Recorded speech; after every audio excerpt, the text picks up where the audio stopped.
2021년 5월 31일 찬송 435장, 통일 492장, 나의 영원하신 기업. 말씀 출애굽기 24장 12절에서 18절. 제목 하나님과의 동행 조건, 언약 준수와 거룩함. 하나님은 모세만 하나님께 가까이 나아오고 아론과 그의 아들들 나답과 아비후와 70명의 장로들은 멀리서 경배하라 하셨습니다. 모세는 먼저 피의 제사를 하나님께 드린 후 그들과 함께 하나님께서 부르시는 산으로 올라갔습니다. 거기서 그들은 하나님을 만나게 됩니다. 하나님의 발은 푸른 하늘을 펼쳐놓은 것 같이 맑았다라고 표현합니다. 하나님을 보면 죽게 되지만 하나님께서 허락하셔서 그들은 하나님을 뵙고 먹고 마셨습니다. 하나님을 경험하는 것은 믿음 생활에 큰 유익이 됩니다. 왜냐하면 믿음 생활은 하나님을 믿고 하나님을 섬기는 삶이기 때문입니다. 거꾸로 말하면 하나님을 경험하지 못한다면 믿음 생활이 어렵다는 뜻이 됩니다. 여러분은 하나님을 경험하고 계십니까? 삶 속에서 하나님을 경험하지 못한다면 가장 큰 원인은 죄입니다. 마음이 청결한 자는 하나님을 볼 것이라고 예수님께서 말씀하셨습니다.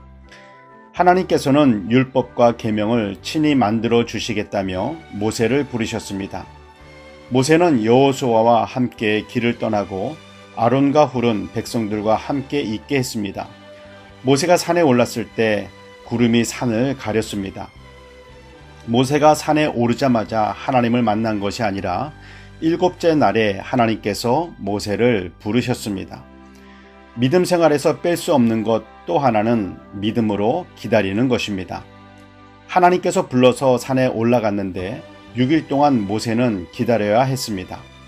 하나님의 뜻 안에서 기도할 때 응답이 늦어진다며 낙심하지 말아야 합니다. 가장 좋은 때 응답해 주시는 하나님을 믿어야 합니다.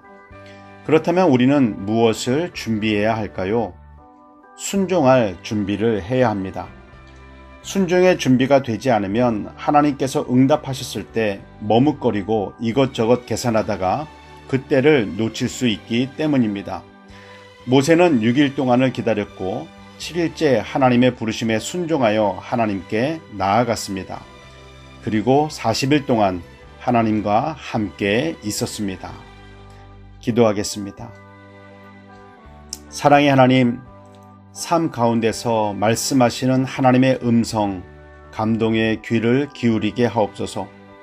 하나님의 말씀임을 확신했을 때는 즉시로 한 걸음 순종하게 하옵소서. 내 눈과 귀, 경험을 의지하지 말고 오직 하나님의 말씀 앞에 겸손하게 순종하는 삶 속에서 하나님을 경험하며 하나님만을 섬기게 하옵소서. 예수님의 이름으로 기도드립니다. 아멘.